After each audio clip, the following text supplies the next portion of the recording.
안녕하십니까. 여의도 24시입니다. 이번 시간에는 이준석에 대해서 얘기를 한번 해보겠습니다. 지금 제 영상을 보시는 분들 거의 대다수가 아마 국민의힘을 지지하시는 분들일 거라고 생각을 합니다. 그래서 요즘에 국민의힘 지지율 이런 것들을 보면서 아마 의기소침하고 그러실 분들이 계실 것 같은데, 그런 분위기를 좀 깨트리고자 이준석이라는 사람에 대해서 잠깐만 얘기를 하도록 하겠습니다. 이준석이라는 사람은 국민의힘에서 이렇게 떨어져 나간 보수도 아니고 뭐 그렇다고 뭐 소위 진보도 아니고 뭔진 모르겠습니다. 어쨌든 개혁 세력을 자처하는 이 이준석이가 서울경제라는 매체와 인터뷰를 했습니다. 25일 날 했다고 하는데 그 인터뷰 기사가 오늘 보도가 됐습니다.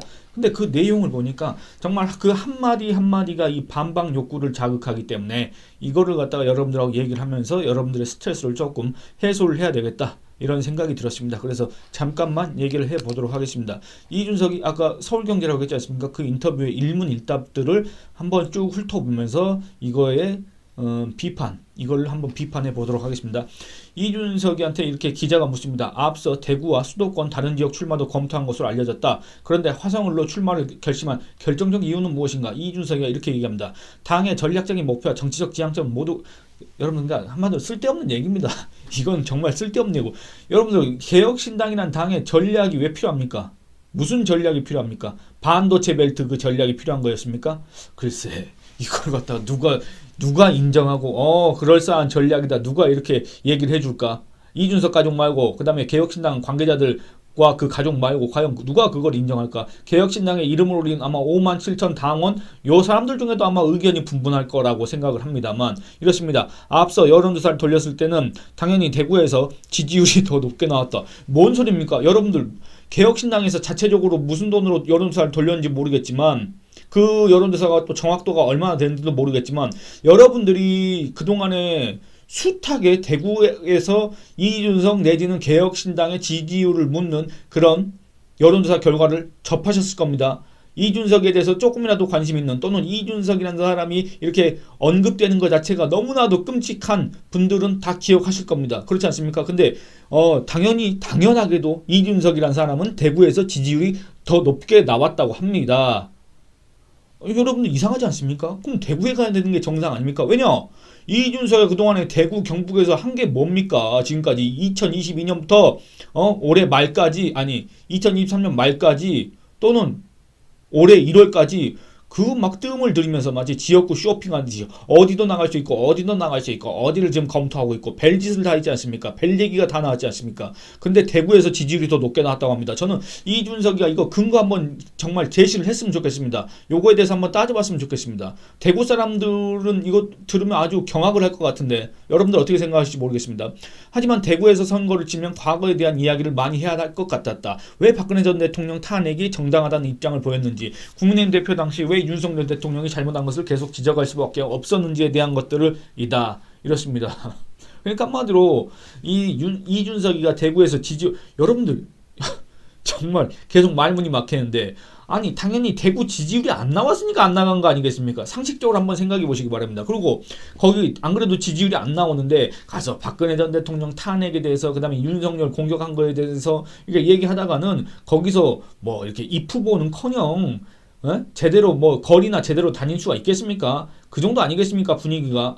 근데 자기가 뭐 전략적 목표, 정치적 지향점을 고려해서 동탄 화성을에 출마했다, 그겁니다. 여러분들 여기 인정하십니까? 이준석 주장이 그럴싸합니까?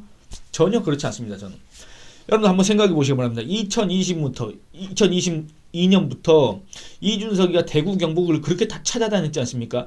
여러분들 이준석이가 무슨 이신지는 모르겠습니다. 그 본관이 뭔지도 모르겠지만 그 어울리지도 않는 도포자락 입고 가쓰고 무슨 어디 종택의 불천이제사에 참석하고, 전 그거 보면서 저렇게 가다고 저거 도포가 안 어울리는 사람도 있구나. 여러분들 이준석이가 나이가 적지 않습니다. 우리 나이로 따지면 벌써 40입니다. 40인데 그 도포자락 입었을 때는 아마 38쯤 됐을 텐데, 와, 저런 게 안 어울리는 사람도 있구나. 정말 가관입니다, 보고 있으면.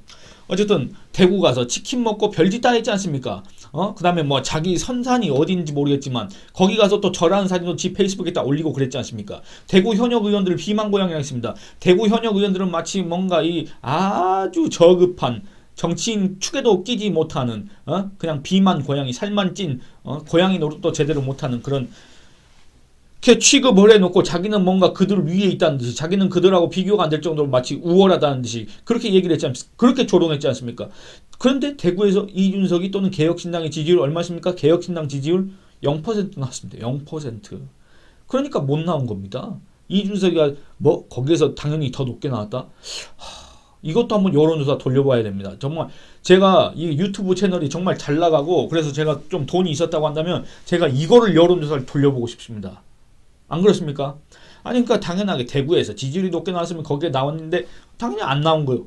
당연히 지지율이 안 나오니까 거기에서 못 나온 거 아니겠습니까? 근데 뭐 이거 갖고 이렇게 말이 많은지 모르겠습니다. 또 이준석이가 이렇게 얘기를 합니다. 왜 동탄 그 화성을에 출마했냐? 어떤 신도시든 신축 아파트를 보고 몰려든 젊은 세대가 그 다음 단계의 매력을 찾지 못하면 그 도시는 쇠락할 수밖에 없는데 동탄의 경우 이를 뛰어넘을 수 있도록 기여해야겠다고 생각했다. 여러분들 이준석이란 사람이 뭐 이 노원구 상계동에서 국회의원이 되고 싶다고 그렇게 노래를 불렀지 않습니까? 근데 이준석이가 노원구 상계동의 도시 재설계, 도시 건축 또는 도시 경영 이런 거에 대해서 어떤 정책이나 어떤 공약을 내놨고 그것들 중에서 이준석이가 비록 국회의원이 되지 못했지만 이것만큼은 정말 다른 사람들이 좀 했으면 좋겠다라는 게 여러분들 기억나시는 거 있습니까? 여기서 말하는 여러분이라고 하는 거는 제 영상에 가끔가다 이준석 지지자들이 들어오는 것 같은데 그 이준석 지지자들한테 묻는 겁니다. 이준석이가 상계동에서 그렇게 쏘다닐 때 상계동을 위해서 그 당시에 지었고 노원병을 위해서 어떤 정책들을 내놨고 어떤 공약들을 내놨는지 기억합니까? 그 중에서 어떤 정책들을 마땅히 이어가야 된다고 생각을 하는 겁니까? 아니 상계동에서도 자기 뜻을 한번 펼쳐보지 못하고 상계동에서도 그 어떤 매력적인 공약을 내놓은 바 없는 그 이준석이가 지금 이 동탄 신도시에 가서 뭘 기여를 하겠다고 그렇게 자처를 하고 다니는지 이해를 할 수가 없다 그겁니다. 여러분들 이준석의 지역구인 노원구 상계동이나 신경 쓰지 거기도 재건축된 아파트 많습니다 지금. 그리고 이준석이가 살고 있는 그 포레나 노원 있지 않습니까? 이번에 재산 신고하신 거 보시면 아시겠지만 이준석이가 그 포레나 노원에 살고 있습니다. 거기가 노원 상계 주공 7단지인가 그게 재건축돼서 아마 그거 올라간 아파트일 텐데 이준석이가 그 재산 신고한 거 보니까 그 아파트가 11억인가 12억인가 하지 않습니까? 그 해당 지역에서 그게 소위 말하는 대장 아파트입니다. 근데 그 포레나 노원도 재건축 아파트고 그 다음에 그 노원구 상계동에는 재건축을 해야 될 아파트 재건축 얘기가 나오고 있는 아파트들이 쑥으로 갑니다. 주공 아파트가 너무나도 많습니다. 그게 80년대 후반 90년대 초반에 지은 아주 이제 소위 말하는 노후 아파트들이 많습니다. 그렇다면 굳이 이준석이가 동탄에 가서 뭔 아파트를 보고 몰려든 젊은 세대 이렇게 운운할 필요 없습니다. 노원 상계동에도 많이 있습니다. 거기도 신혼부부 지금도 많이 있습니다. 근데 뭔 뜬금없이 전국을 헤매고 다니다가 뜬금없이 아무 연고도 없는 동탄에 나가가지고 그러고 있습니까? 그럴 게 아니라 그동안 공 들여온 상계동에서 자기가 그렇게 국회의원 되는 게 꿈이었다는 상계동에서 자기가 무슨 국내임을 탈당할 때 그 탈당 선언을 했던 그 상계동 마포갈비? 마포 숯불갈비인가 참숯갈비인가 거기에서 그 가게가 있는 곳에서 그 상계동 별로 추억도 없을 것 같긴 하지만 여러분들 이준석이가 상계동에서 성인기 이후에 거기에 살게 된 거지 그 이전에는 이준석이가 상계동에서 산 그 기간 자체가 얼마 되지 않습니다. 왜 이준석이 자꾸 상계동을 그렇게 언급하는지도 저는 이해가 안 가는데 어쨌든 그렇게 상계동에서 국회의원 되는 게 꿈이었으면 그렇게도 꿈을 키운 상계동에서 상계동의 미래에 대해서 그 상계동 주민들한테 선택을 받고 심판을 받아야 되는 거 아니겠습니까? 그런 게 너무나 당연한 건데 갑자기 뜬금없이 어디 동탄으로 떨어져 가지고 거기서 반도체 벨트 운나고 있고 동탄 신도시의 미래 이렇게 운나고 있으면 거기에 대해서 누가 그 호응을 해주겠습니까? 그것부터가 별로 설득력이 없지 않습니까? 그리고 또 뭐라고 하냐면 기자가 묻습니다. 정치적 고향인 서울 상계동에 출마를 포기한 데 대한 아쉬움은 없나 이렇게 물어봅니다. 그러니까 당연한 소리입니다. 왜 이렇게 얘기해놓고 동탄 신도시 얘기해놓고 아니 상계동은 그러면 왜 떠났냐? 너무나도 그 당연한 물음 아닙니까? 근데 뭐라 그랬냐? 굉장히 아쉽다. 이러한 아쉬움은 언젠가 다른 방법으로 갚을 일이 있을 것이라고 생각한다. 이렇게 얘기합니다.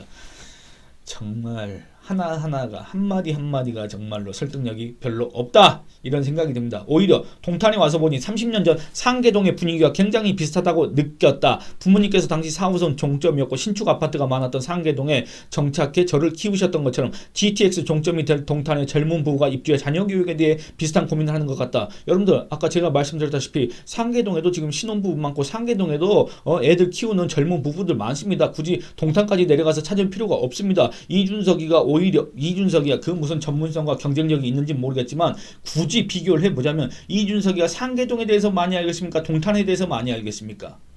이준석이가 그나마도 경쟁력을 갖출 수 있는 곳이 동탄이겠습니까? 상계동이겠습니까? 근데 그 지지율은 비슷합니다. 이준석이가 그 노원병 그 지역구 여론조사를 돌려보니까 20 몇 퍼센트 정도 나왔지 않습니까? 이준석이가 지금 동탄 저 화성을 지역에서도 한 21%, 23% 정도 나오지 않습니까? 그러니까 비슷한데 저 같으면은 지지율도 비슷하게 나오는 상계동에 나가서 떨어지는 게 정치적으로 참 현명한 선택인 것 같은데 뭔 뜬금없이 동탄에 가서 이런 똑같은 소리를 계속 하고 있는지 이해가 되질 않습니다. 이렇게 얘기합니다. 또 이준석이가 동탄 출마가 운명처럼 느껴졌다. 실제로 동탄에서 저녁 시간대 퇴근 인사라면 많은 분들이 저를 상계동에서 봤다고 말한다. 그만큼 상계동에서 살았던 경험을 토대로 동탄의 지역 가치를 높일 수 있을 것이다. 여러분들 물론 이거는 이제 편파적인 평가이긴 하지만 이 상계동에서 이준석을 접했다는 사람들 중에서 이준석에 대해서 그렇게 긍정적으로 얘기한 그런 게 없지 않습니까? 찾아보기가 어렵습니다. 그런데 이 상계동에서 이준석을 봤다고 한다면 이게 좋은 경험, 좋은 평가를 전달한 거겠습니까? 아니면 뭔가 자기의 안 좋은 추억, 안 좋은 기억들을 갖다가 간접적으로 전달한 거겠습니까? 이준석이가 이거에 대해서 어떻게 생각할지 모르겠습니다만 여러분들의 평가에 한번 맡겨보도록 하겠습니다. 또 기자가 이렇게 묻습니다. 개혁신당 지지율, 저조한 지지율, 아주 처참한 지지율 3%, 4%대에 머물러 있다. 오히려 이건 양호한 성적 같은데 이거를 물어봅니다. 머물러 있다고 합니다. 이거 어떻게 보면 최고치인 것 같은데 그렇지 않습니까? 현실적인 목표, 의석수와 막판까지 지지율을 끌어올리기 위한 전략은 무엇인지 설명해달라. 아주 이 기자가 이준석이를 어떻게 보면 상당히 이준석이가 능력자라고 생각하는지 또는 어떻게 보면 이준석이를 이렇게 조롱하려고 하는지 무슨 지지율을 끌어올릴 전략이 어디 있으며 그런 전략이 왜 필요합니까? 벌써 이준석당 개혁신당이라는 거 이거 하나만으로도 그 당의 한계가 너무나도 명백하지 않습니까? 근데 이런 걸 물론 형식적으로 물어봐야 됩니다. 그랬더니 이준석이 이렇게 얘기합니다. 의석수는 다다익선이다. 그걸 누가 모릅니까? 하나만 소리 하고 있네 진짜. 안 그렇습니까? 의석수가 그럼 다다익선이지 뭐 다다익선이란 그 사자성어를 알고 있다고 뽐내고 싶어서 이런 얘기를 썼는지 모르겠습니다만 계속 읽어보겠습니다. 민주당 후보가 한 명 더 당선된다고 한들 윤석열 정권에 큰 위협이 되지 못한다. 윤 대통령이 그렇게 내쫓고 싶어 했던 이준석이 국내 선택으로 국회에 들어가서 대정부 질문을 하고 정부의 잘못된 점을 지적한다면 어떻겠나. 글쎄 그런 일은 없을 것 같고 그런 일은 별로 상상할 일도 없을 것 같은데 그렇지 않습니까? 이준석이라는 사람은 윤석열 정부 출범 이후에도 할 말을 꾸준히 해왔고 강력한 정부 심판의 한 표가 화성을 유권자에게 있다는 점을 잘 알아주셨으면 좋겠다. 윤 대통령은 제가 국회에 들어가면 잠도 못 잘 것이다 라고 주장을 했습니다만 이거는 이준석의 뭐 주장이 맞고 틀리고를 떠나서 그냥 모순 자체입니다. 모순 자승자박입니다. 왜 그러냐면 여러분 이준석이가 뭐라고 했습니까? 안녕하세요 대선 1등 공신 이준석입니다. 이렇게 했지 않습니까? 그 말은 뭔 말입니까? 자기가 윤석열 당선에 제일 기여를 했다 그럽니다. 심지어는 이준석이가 얘기하기를 윤석열 당선에 윤석열보다 이준석이 더 기여를 많이 했다. 그러니까 안녕하세요 대선 1등 공신 이준석입니다. 이랬던 자가 누굽니까? 바로 이 이준석입니다. 그랬던 이준석이 그렇게 항상 주장을 해왔고 지금까지도 그런 주장을 하고 있고 심지어 이준석의 쌍둥이 형이라고 할 수 있는 1940년생 김종인이도 이런 소리를 계속하고 있습니다. 이준석이가 윤석열 대통령 당선에 주도적 역할을 했다. 이런 얘기를 하고 있지 않습니까? 그러면 이 김종인과 이준석 주장에 따른다고 한다면 윤석열 정권의 출범에 가장 큰 기여를 한 가장 큰 지분을 갖고 있는 이준석이가 지금 와서 윤석열 정권 심판을 우는 한들 그 누가 그거를 들어주겠습니까? 안 그렇습니까? 예를 들어서 한번 생각해 보시기 바랍니다. 이재명의 친명계의 좌장이라고 불리는 예를 들어서 정성호가 이재명 지금 와서 이재명을 심판해야 한다 이렇게 얘기했을 때 거기에 대해서 호응해 줄 수 있는 사람이 과연 몇 명이나 되겠습니까? 물론 정성호는 실제로 친명계의 좌장입니다. 근데 이준석이는 그런 급에도 끼지 못합니다. 정치적 위상이나 그의 경력이나 그가 실제 대선에서 활동한 그 내역들을 보면 무슨 정성호하고 비교하는 거 자체가 제가 정성호한테 상당히 무례를 범한 것 같습니다. 그건 제가 이 영상을 빌어서 죄송하다고 말씀을 드리고 싶습니다. 어쨌든 이 이준석, 윤석열과 대립각을 세우는 척 했다고? 지금 와서 윤석열 심판의 선봉에 서겠다고? 그래서 이준석을 찍어주고 개혁신당을 찍어달라고? 그게 과연 윤석열을 싫어하는 사람들, 반윤석열 정서를 갖고 있는 사람들한테 호소력이 있겠습니까? 설득력이 있겠습니까? 말도 안 되는 소리입니다. 만일 윤석열 심판 여론이 있다고 한다면, 만일 윤석열 심판 여론이 동탄에서 고조되고 있다고 한다면, 안녕하세요. 대선 1등 공신 이준석입니다. 라고 했던 이준석도 역시 심판의 대상일 뿐입니다. 윤석열 정권이 심판의 대상이라고 한다면 이준석이도 심판의 대상에 속합니다. 이준석이는 심판의 주체가 될 수가 없습니다. 심판의 대상일 뿐입니다. 자기 자신의 위치와 처지를 잘 알아야 됩니다. 이준석이는 개혁신당 운운하면서 무슨 새로운 세력인 것처럼 자처하지만 사실은 객관적으로 따져보면 국내힘에서 자리가 없어서, 국내힘에서 입지가 없어서 이탈한 세력에 불과합니다. 이탈한 세력들의 집합에 여기저기서 같은 이유로 뛰쳐나온 사람들의 집합에 불과합니다. 개혁 운운하지만, 당명도 개혁 신당이지만 개혁적 인사들이 모인 것도 아닙니다. 신당 운운하지만 그 면면을 보면 정말 새롭지도 않습니다. 어떻게 보면 이 전과도 어떻게 보면 한번 비교를 해봐야 됩니다. 그런 것도 음주, 운전 이런 것도 있지 않습니까?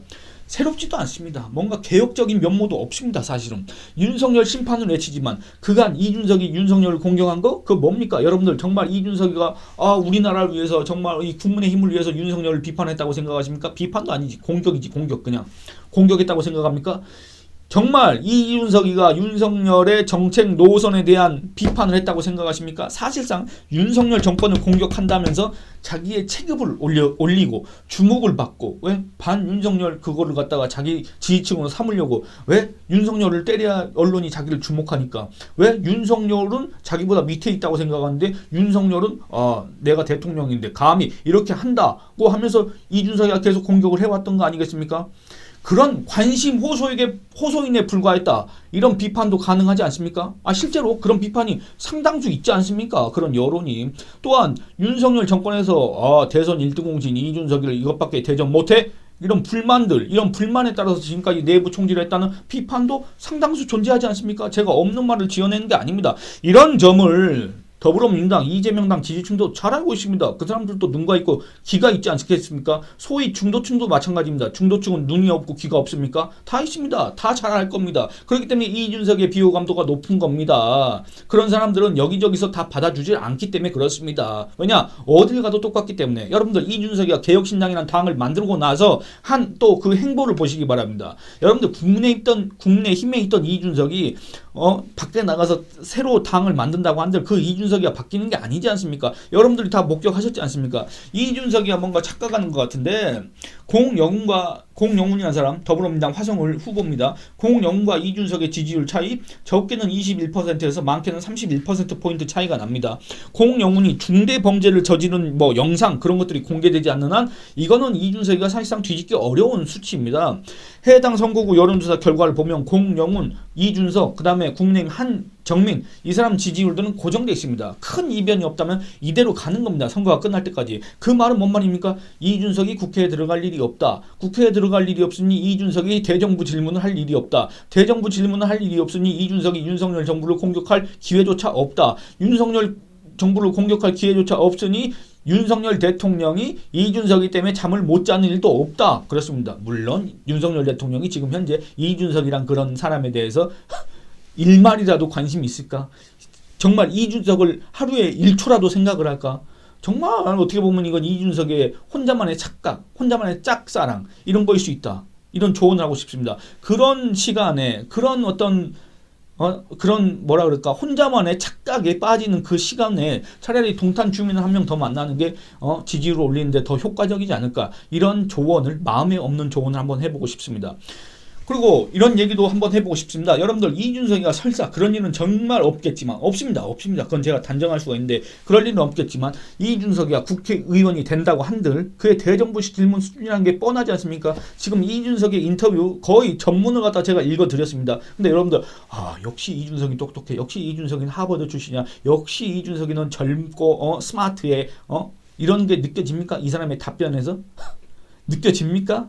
그러니까 이준석의 수준이라는 게 뻔하다 이렇게 평가하실 분들이 많이 계실 겁니다. 안 그렇습니까? 그 한마디 한마디가 이 지적을 자초하지 않습니까?